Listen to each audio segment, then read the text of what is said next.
ED जब ED किसी के घर में या किसी के दफ्तर पर रेड मारती है, वो किस प्रकार से जिसके घर में रेड करती है उसको कैसे दबा के रखने का काम किया जाता है।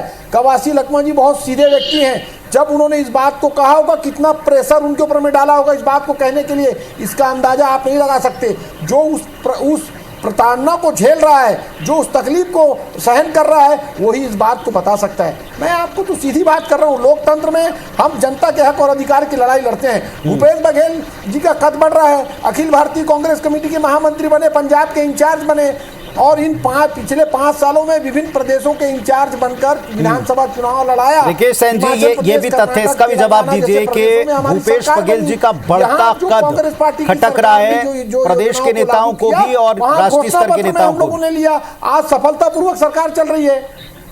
आज उन्होंने भी एक बात सुबह कही थी अपने एक्स पोस्ट पे, उन्होंने कहा कि मुझे रवाना होना है किसी दूसरे प्रदेश के लिए, मुझे रवाना होना है दिल्ली के लिए, और आज आपने ये जांच बिठा दी।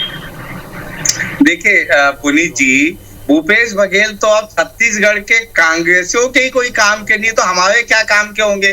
छत्तीसगढ़ में तो अब चुनाव भी नहीं है और भूपेश बघेल जी कहाँ के क्या नेता बनते, उससे क्या लेना देना लोगों को। छत्तीसगढ़ के कांग्रेस के कार्यकर्ताओं ने भी उनको नकार दिया, जिसका स्पष्ट रूप से आप देखे होंगे नगरीय निकाय चुनाव और पंचायत चुनाव।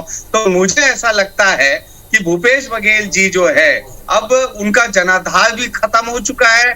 उनका राजनीतिक पृष्ठभूमि जो कांग्रेस की पृष्ठभूमि रही है, जो छत्तीसगढ़ में जो एक मजबूत कांग्रेस के नेता थे, अब उन्होंने अपनी छवि यही डाले के कारण यही महादेव और सट्टा का अब हमारे कोई काम के नहीं भूपेश बघेल, और न ही हम उनको कोई न वो कोई अब छत्तीसगढ़ के कोई लीडर भारतीय जनता पार्टी इस बात को भली भांति जानती है कि भूपेश बघेल लगातार विपक्ष की एक सशक्त भूमिका निभाते हुए पूर्व मुख्यमंत्री होने के नाते जिन योजनाओं पर, जिन घोषणाओं पर भारतीय जनता पार्टी 15 महीनों में लोगों को दिग्भ्रमित करके मिसगाइड कर रही है, चाहे चावल का मामला हो, चाहे किसानों के मामले को लेकर हो, ये सब मामले में भांडाफोड़ अगर किसी ने किया है तो भूपेश बघेल जी लगातार इसको कर रहे हैं। और आज जो इनकी आंख की किरकिरी बने हुए हैं वो भूपेश बघेल जी बने हुए हैं। तकलीफ उनको उनसे है।